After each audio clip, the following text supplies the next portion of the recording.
elegir, y como decía la doctora Sosa, es un traje a la medida. No hay un anticonceptivo ideal para toda una población, sino que idealmente hay un anticonceptivo para cada una de las mujeres que deciden durante su etapa reproductiva, y en este caso en la transición menopáusica, y no me voy a detener en ello porque la doctora Schule tiene ese tema. Es importante destacar las características de cada una de ellas, y yo pretendo mostrarles a ustedes en un par de diapositivas cuál es la diferencia entre las siguientes diapositivas, entre las siguientes progestinas. Realmente, a lo largo de 60 años que tiene la píldora anticonceptiva, después de tanta controversia, de tanta investigación, de tanto sesgo y de tantos comentarios al respecto de la anticoncepción, sobre todo hormonal, merece una consideración especial porque ha evolucionado, por un lado, tanto del lado de los estrógenos como del lado de las progestinas, tanto como para mantenerse en primera plana de revistas tan importantes como la que mencionamos anteriormente. Durante la etapa reproductiva y la transición menopáusica, la anticoncepción sirve para tres cosas importantes. Obviamente, en primer lugar, para anticoncepción. En segundo lugar, para tratar las manifestaciones de androgenización. Y en tercer lugar, para buscarle beneficios adicionales no contraceptivos a las progestinas, que realmente es lo que las hace diferentes. Desde el Mundial de Fertilidad en el 2000, ya se hablaba de cuáles eran las perspectivas alcanzadas de un anticonceptivo. Y obviamente, desde que Pincus y Rock en 55-57 decidieron darle vida a un anticonceptivo, tenía que ser seguro y que tenía que ser eficaz, porque al final de cuentas lo que se pensaba y lo que se buscaba era espaciar los embarazos y frenar la explosión demográfica. Sin embargo, en finales del siglo pasado, principios de este siglo, comienzan los desafíos actuales, porque si todas realmente hacen lo mismo, ¿cuál es la diferencia entre cada una de ellas? Y la tendencia en anticoncepción entonces es, por un lado, buscar satisfacer lo que esperan las mujeres de la anticoncepción, y por el otro lado, encontrar cuáles son los desafíos de la anticoncepción. ¿Qué esperan las mujeres de un anticonceptivo? Pues que sea seguro, que sea efectivo, que sea reversible, que sea aceptable. Hay un mnemotécnico que se puede utilizar que es SERA, en donde buscamos esa seguridad y esa eficacia, en donde buscamos esa reversibilidad en el momento en que cambien las prioridades de la mujer, pero también importantemente la adherencia al tratamiento. Es un método que no vamos a utilizar durante un periodo de tiempo corto, de tal manera de que mientras más cómoda y mientras más confortable esté la mujer con todos esos beneficios adicionales, va a ser mucho mejor para ella. ¿Cuáles son los efectos secundarios que ella no desea?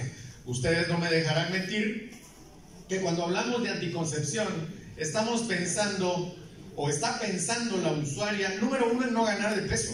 O sea, nunca nos preguntan si es seguro o si es efectivo lo que le vamos a dar. El primer comentario es, y no voy a engordar, no voy a ganar peso, no me van a salir pelos en la cara, porque es que lo que pasa es de que se vienen arrastrando toda esa gama de mitos y de historias de la anticoncepción, que tienen su razón de ser por los componentes y por las cantidades que se utilizaban en los años 60, pero que hoy, a lo largo de la evolución de las mismas, ha ido cambiando el tema.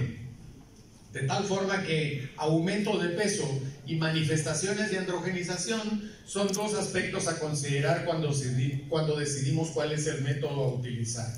¿Cómo se han mejorado los anticonceptivos a lo largo de estos 60 años? Pues en primer lugar, en un periodo de tiempo inicial, una menor dosis de estrógenos.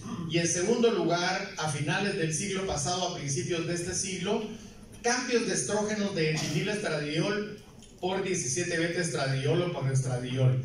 Recordemos que cuando muy comenzó la píldora anticonceptiva, se pensaba que el efecto anticonceptivo lo tenía tanto el estrógeno como el progestágeno. Entonces, un etinilestradiol, que es 120 veces más potente en su efecto antigonadotrópico que el estradiol, era importante cuando queríamos utilizar eficacia anticonceptiva. Sin embargo, hoy sabemos que no. Hoy sabemos que el estrógeno no tiene tanta injerencia en el efecto anticonceptivo. De hecho, cuando medimos la potencia de una progestina, se mide por dos cosas: por la dosis de inhibición de la ovulación y por la dosis de transformación del endometrio, nada más. La potencia de un estrógeno sirve para evaluarlo a través de tres características diferentes que no tienen nada que ver con inhibición de la ovulación. Entonces, ese cambio de estrógenos, esa disminución de dosis de etinilestradiol primeramente, que lo que buscaba era minimizar todos aquellos efectos adversos que comprometían la calidad de vida de la mujer, incrementando su enfermedad cardiovascular, se llenaron a cabalidad en cierta manera, porque al final de cuentas la cantidad de etinilestradiol de los años 60, que era de 150 microgramos, el mestranol, que era un estrógeno prodroga que tenía que convertirse en etinilestradiol para actuar como estrógeno eficaz, era 150 microgramos. Entonces bajar las dosis daba la impresión que iba a disminuir su riesgo de enfermedad tromboembólica. El problema es que el problema no era de clase, sino era de base. Entonces no era tanta la cantidad cuanto la característica de ser etinilestradiol, porque el éster etinil es el que modifica negativamente los factores de coagulación, aumentando los procoagulantes, disminuyendo los fibrinolíticos, actuando sobre agregación plaquetaria, modificando e incrementando ese riesgo cardiovascular en la mujer. Y por el otro lado, la evolución entonces indicó también que había que pensar en progestinas y cambio de progestinas. Recuérdense ustedes que la noretindrona y la noretestosterona utilizada en los años 60 de dosis de 4.5, 5 miligramos era una dosis extremadamente alta. Y aquí sí, los efectos secundarios gastrointestinales y orgánicos, estrógeno y progestágeno dependientes, iban de la mano de cantidad. De tal manera que aquellas progestinas de primera generación derivadas 19-nortestosterona, la noretestosterona y todas sus prodrogas eran dosis muy altas porque su potencia anticonceptiva era muy poca. La tendencia entonces fue buscar progestinas diferentes, de generaciones diferentes, que tuvieran una mayor potencia para disminuir la cantidad y disminuir así los efectos secundarios, hasta llegar entonces a los derivados de nuevas sustancias, de sustancias madres, buscando ya no entonces cantidad sino calidad. Inicialmente se pensaba, mientras menos cantidad, mejor. Y luego se pensó, pues mientras de mejor calidad, la cantidad no es tan importante. Y esto trajo como resultado la disminución de las dosis de etinilestradiol hasta llegar a ultra baja dosis de 15 microgramos. Hoy por hoy en Estados Unidos hay un anticonceptivo que tiene 10 microgramos de etinilestradiol, que finalmente sigue siendo etinilestradiol, que el riesgo tromboembólico de repente baja un poquito, pero que finalmente aumenta la irregularidad en el control del ciclo menstrual, lo que trae como resultado una menor adherencia. En 1970, la Organización Mundial de la Salud propone que el mejor anticonceptivo es aquel que tenga tantas hormonas como sea necesario, pero tan pocas como sea posible. Y eso hizo que la industria farmacéutica comenzara a disminuir las dosis tanto de una como de las otras.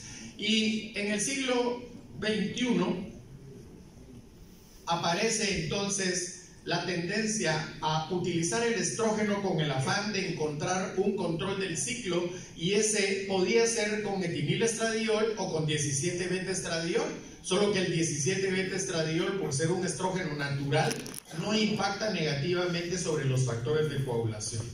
Esta es entonces una cronología de cómo se comportaron los anticonceptivos a lo largo de la historia, los combinados monofásicos, bifásicos y trifásicos, de los cuales bifásicos ya no hay.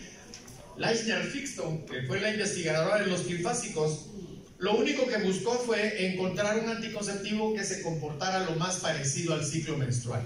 Al final de cuentas, los investigadores dijeron, si lo que necesito es que la mujer sangre puntual, periódica, regularmente, lo mismo da que el comportamiento sea igual o no al ciclo menstrual, si la concentración hormonal va a ser la misma. Y entonces, los trifásicos que ella investigó también fueron quedando en desuso. También están las anticonceptivos de solo progestinas, los llamados POP, que hoy por hoy están por evolucionar a algo llamado DOP, que es una píldora de solo drospirenona, que lo único que cambia es su esquema posológico y su concentración hormonal, y no voy a hablar de eso en este momento. De tal forma que nos quedan los monofásicos, macrodosificados y microdosificados. Macrodosificados, los que tienen más de 50 microgramos de etinilestradiol.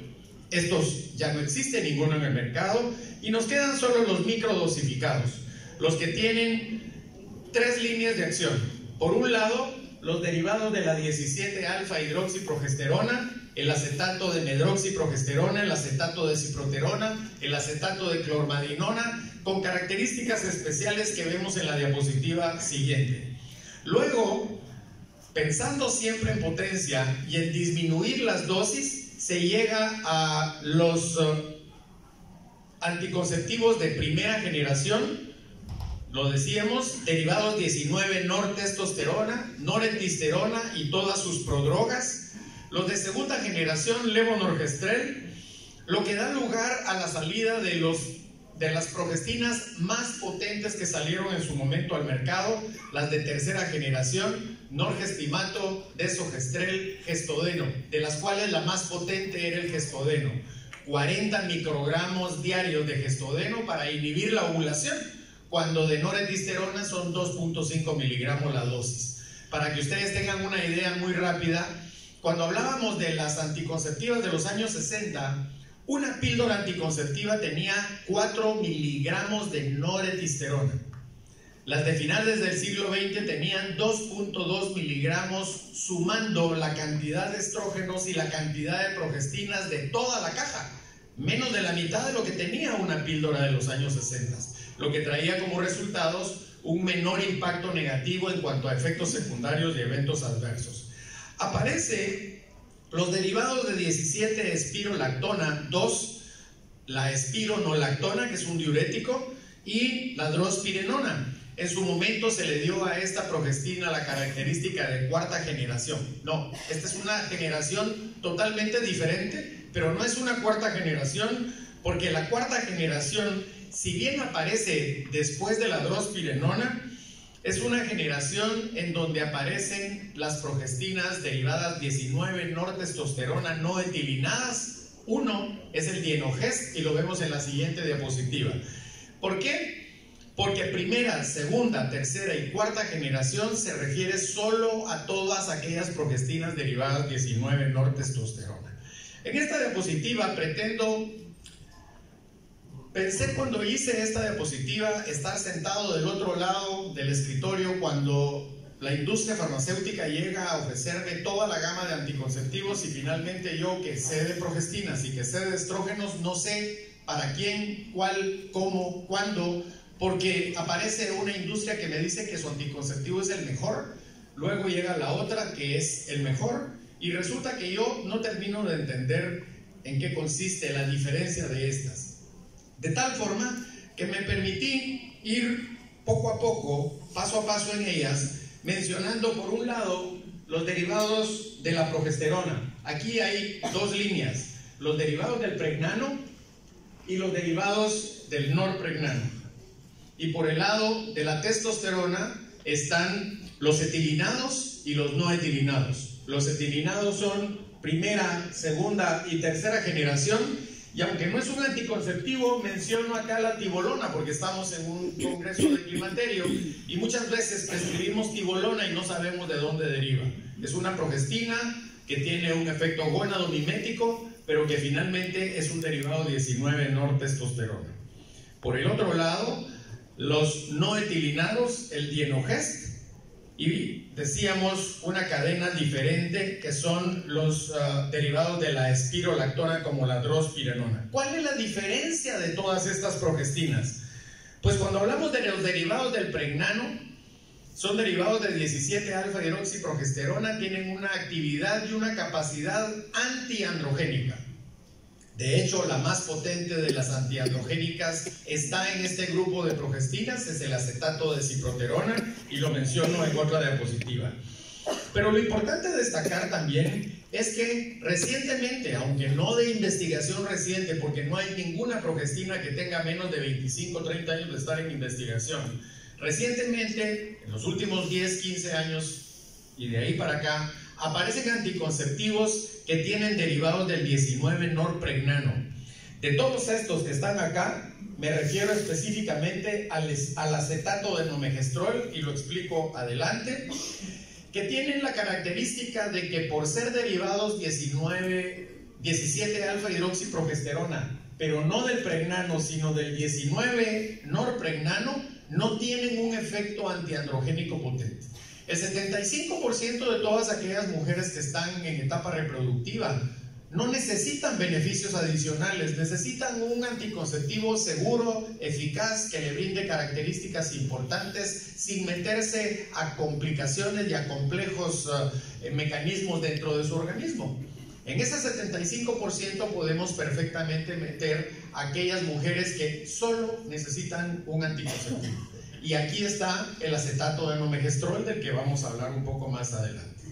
Pero cuando hablamos de los que casi ya no se están utilizando, que son los derivados 19-nortestosterona, salvo el levonorgestrel, que se utiliza en anticoncepción de depósito, sobre todo en sistemas intrauterinos liberadores de levonorgestrel o en implantes, la gran mayoría de ellos ya no se utilizan o ya no deberían de utilizarse en anticoncepción. Tienen un efecto andrógeno residual. Cuando hablamos de los no etilinados, aparecen de repente de los más recientes utilizados en anticoncepción en el mercado.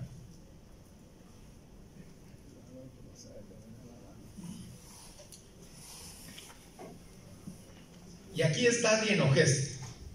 Y el Dienogest es una progestina híbrida, porque si ustedes se fijan, es un potente antiandrógeno, no tan potente como el acetato de ciproterona, pero es un potente antiandrógeno, a pesar de que no es derivado 17-hidroxiprogesterona, sino que es derivado no etilinado de la 19-nortestosterona.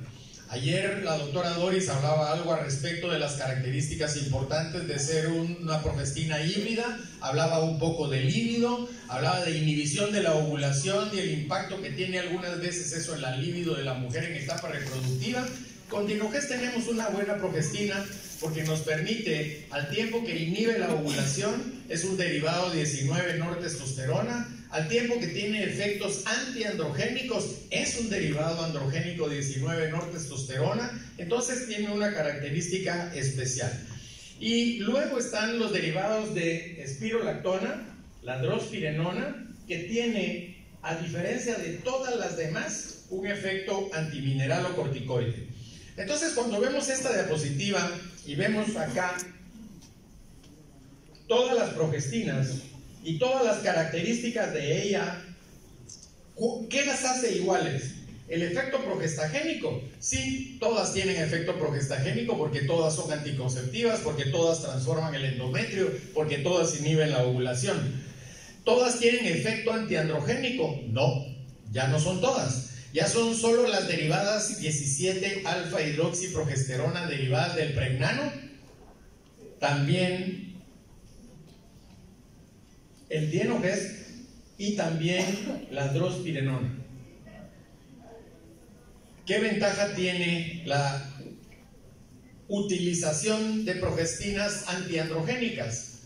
Que por un lado tienen beneficios importantes, pero por el otro lado debemos de tener cuidado cuando las utilizamos durante un periodo de tiempo muy largo, porque algunas de ellas tienen un efecto positivo sobre los glucocorticoides. Recordemos que en la glándula suprarrenal se producen los mineralocorticoides, el principal exponente, la aldosterona, los glucocorticoides y parte de las hormonas sexuales de la mujer. Ahora, si no queremos impactar negativamente sobre glucocorticoides, está Dienogest, que es una progestina que ya vimos las características importantes anteriormente. Y cuando queremos pensar en un efecto antimineralocorticoide, cuando queremos evitar el efecto que tiene la aldosterona sobre retención de agua y de sodio, hablamos de drospirenona. Acá está el test de Schindler, que habla de las diferentes potencias, en donde el gold estándar antiandrogénico es el acetato de ciproterona, el segundo el Dienogest, la drospirenona, la clormadinona y la progesterona. Ahora, cuando nosotros pensamos en la actividad antiandrogénica, los anticonceptivos combinados van a reducir los niveles de andrógenos libres en sangre de las mujeres mediante dos efectos. Por un lado, porque bloquean la producción de andrógenos en el ovario, son anovulatorios, inhiben la producción de cuerpo amarillo, progesterona, pregnenolona, etcétera, precursores de andrógenos. Y por el otro lado, porque aumentan las globulinas transportadoras de hormonas sexuales, con lo cual disminuyen los andrógenos libres. Esta es la unidad pilosebácea y simplemente pretendo mostrarles a ustedes cómo afectan los antiandrógenos a nivel de la unidad pilosebácea cuando la testosterona que se produce en la mujer, en el ovario o en la glándula suprarrenal, van a dar directamente al receptor específico de andrógenos y la 5-alfa reductasa la convierte en dihidrotestosterona. Entonces, así es como actúan los antiandrógenos, bloqueando los receptores específicos de la testosterona para que no haya conversión en dihidrotestosterona, con lo cual disminuyen todas las manifestaciones de androgenización. Acá les hablo un poco del acetato de ciproterona, cuáles son sus características importantes. Derivado alfa hidroxi 17 progesterona, es altamente biodisponible, pero tiene una vida media corta. 93% se liga a la albúmina y sus metabolitos son responsables de apenas un 10% de la actividad antiandrogénica. Este es el acetato de ciproterona comparado con progesterona, y ustedes vean que tiene un efecto progestagénico, antiandrogénico y glucocorticoide. Si nosotros vemos la clormadinona es la progestina con acción antiandrogénica más pobre de todas las 17 hidroxiprogesterona. Su principal metabolito es una prodroga, tiene un efecto antiandrogénico de leve a moderado, no tiene efecto antimineral o corticoide. Y aquí ven ustedes las tres características comparándolo con la progesterona y acción glucocorticoide, lo cual no es conveniente. Si hablamos de dienogest, estamos ante un derivado 19-nortestosterona con una alta biodisponibilidad. Es una progestina híbrida y lo decíamos anteriormente, que es importante por el efecto androgénico cuando nos conviene, pero antiandrogénico también cuando nos conviene. Tiene una vida media de 6.5 horas y se liga en un 90% a la albúmina y no a la globulina transportadora de hormonas sexuales. Ojo, no a la albúmina, a la globulina transportadora de hormonas sexuales. Entonces, este es dienogest con una acción progestagénica, una acción antiandrogénica, una acción estrógeno insignificante. Tiene 2 minutos. Gracias. Importante destacar que cuando hablamos de progestinas y sobre todo cuando hablamos del sangrado de la mujer, del sangrado mensual y menstrual de la mujer, debemos destacar que no todas las progestinas actúan de la misma manera a nivel del endometrio. Y para eso tenemos aquí el índice uterotrópico. Y podemos darnos cuenta que mientras más alto es el índice uterotrópico, mejor es la progestina en su impacto sobre el endometrio. El índice uterotrópico sale de la división de la dosis de inhibición de la ovulación partida la dosis de transformación del endometrio multiplicado por 100. La que más alta índice uterotrópico tenga es la mejor progestina, actuando en beneficio del control del endometrio. Y eso lo tiene el dienogest mejor que todas las demás. Cuando hablamos de espirolactona, tenemos que hablar que la drospirenona deriva de ella, tiene características de ser derivada de 17-alfa-espirolactona con una biodisponibilidad del 76%, una vida media larga, un 95% se liga a la albúmina, no se liga a las globulinas transportadoras de hormonas sexuales, y lo importante destacar es que tiene efecto antimineralocorticoide. Tanto como para que la FDA reconozca a la drospirenona y a su tratamiento en ciclo de 24/4 como el único tratamiento reconocido por la FDA para trastorno disfórico premenstrual. Aquí está la drospirenona. Estas son sus características importantes. Efecto progestagénico, no tiene efecto androgénico, tiene un efecto antiandrogénico importante, no hay efecto estrogénico, no hay efecto sobre glucocorticoides y tiene un efecto antimineralocorticoide importante. Pido un minuto más. Termino con las siguientes, no, 2 minutos más. Termino con esta del sistema renina-angiotensina-aldosterona, porque es importante la acción antimineralocorticoide. ¿Qué busca el sistema renina-angiotensina-aldosterona en el organismo de la mujer? Pues busca dos aspectos importantes hemodinámicamente a considerar: la disminución del volumen plasmático y la disminución de la presión arterial. Encendiendo entonces el sistema renina-angiotensina-aldosterona, por el lado del factor angiotensinógeno podemos tener un componente de vasoconstricción, cosa que no es bueno, sobre todo si estamos pensando en una mujer en la transición menopáusica, cuando combinamos un componente de estrógenos con progestágeno. Pero si seguimos con el encendido del sustrato renina-angiotensina-aldosterona, va a haber una actividad de la aldosterona que retiene sodio y agua, aumentando el volumen plasmático y la presión arterial. ¿Quién es el responsable del encendido del sistema renina-angiotensina-aldosterona? Los estrógenos. ¿Qué estrógenos? Todos los estrógenos que produce el ovario de ustedes, el estrógeno sintético que se utiliza en anticoncepción, el que se utiliza en terapia de restitución hormonal, de tal manera de que siempre que haya una actividad estrogénica, va a haber una actividad mineralocorticoide. Y cuando pensamos en la progesterona que produce el ovario de ustedes, ese tiene un efecto antimineralocorticoide. Por eso es el óptimo balance y equilibrio en la retención de agua y de sodio que no tienen todas las mujeres. Entonces, veamos qué pasa con las progestinas. ¿Todas tienen efecto antimineralocorticoide? No. Y aquí comienza la diferencia de progestinas para fines prácticos, porque la única que tiene efecto antimineralocorticoide es la drospirenona, y debemos de pensar en ese factor importante cuando pensemos en la mujer en la etapa de la transición menopáusica, porque ahí tenemos que buscar beneficio del estrógeno que usemos, natural, de la progestina que utilicemos, cuál, cómo y qué efectos tiene beneficiosos para no antagonizar el efecto del estrógeno y para permitir que se maneje de una manera adecuada. Kratenmaker, que fue el investigador de la drospirenona, dijo a finales del 2000, a finales del siglo XX, que era el avance más importante en materia de progestinas durante los últimos 30 años. Y termino muy rápidamente con el nomegestrol, acetato de nomegestrol, derivado 17-alfa-hidroxiprogesterona, pero de la cadena del 19-norpregnano y no del pregnano.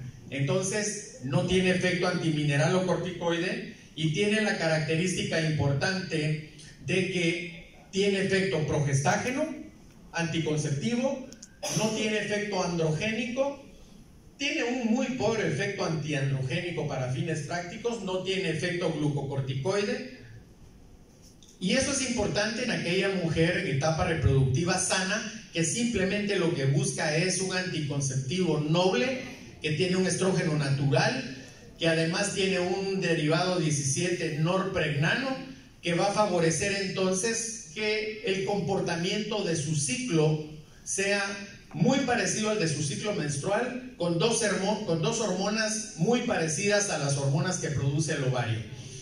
Y esta característica es una característica importante porque este estudio, hablando de los diferentes efectos de la progesterona en mama, demostró que cuando hablamos de apoptosis y hablamos de proliferación del tejido mamario, la dihidrogesterona, la progesterona y el nomegestrol demostraron favorecer mucho más la apoptosis de la glándula mamaria, con lo que se disminuye la posibilidad de cáncer de mama. Ojo, no quiero decir que sea un protector contra cáncer de mama, ni mucho menos. Eso dio lugar a este estudio que básicamente lo que habla es que el nomegestrol inhibe la síntesis de estrógenos a nivel del tejido mamario. Y como la mama tiene el sistema enzimático para la formación local y transformación de estrona en estradiol, entonces esta inhibición de la síntesis es de suma importancia, tomando en cuenta que el nomegestrol es la única progestina que tiene estos tres efectos. Inhibición del sulfato de estrona, importante. Inhibición de la 17 beta hidroxiesteroide deshidrogenasa tipo 1 y estimulación de la sulfotransferasa. En este modelo de la transformación enzimática de los estrógenos vemos dónde está la sulfatasa, dónde está la 17 beta hidroxi, dónde está la sulfotransferasa y la aromatasa. Y si nosotros queremos resumir acá, básicamente en rojo está la inhibición de la sulfatasa que convierte el sulfato de estrona en estrona. Está la 17 beta hidroxiesteroide que es la responsable de modificar la estrona en estradiol, y adicionalmente hay una inhibición de la sulfotransferasa que transforma este estradiol en sulfato de estrona. Esta es la diapositiva en donde se resume. Por un lado, el nomegestrol disminuye la sulfatasa 17 beta hidroxi, lo que trae como resultado una disminución de la síntesis local del estradiol en mama. Y por el otro lado, aumenta la sulfotransferasa. ¿Y esto qué hace? Aumenta biológicamente el estradiol inactivo, y con esto favorece que no haya proliferación de tejido mamario, sino apoptosis. Esta es la clasificación entonces de las progestinas que debería de quedar establecida, en donde ya se incorpora los derivados de la espirolactona como la drospirenona.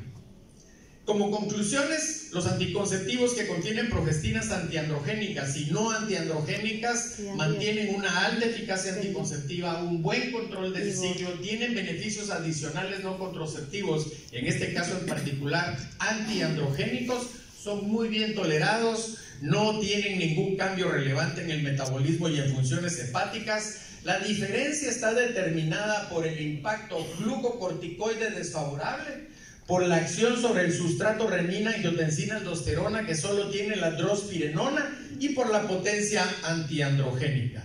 Y si nosotros terminamos con esto, deberíamos de terminar también mencionando que los anticonceptivos que contienen progestinas derivadas de progesterona, sobre todo derivadas 19-norpregnano, como el acetato de nomegestrol, va a proveer una alta eficacia anticonceptiva, un buen control del ciclo, beneficios adicionales sobre apoptosis en la mama y casi ningún efecto secundario y ningún evento adverso. Termino con esta diapositiva. Ya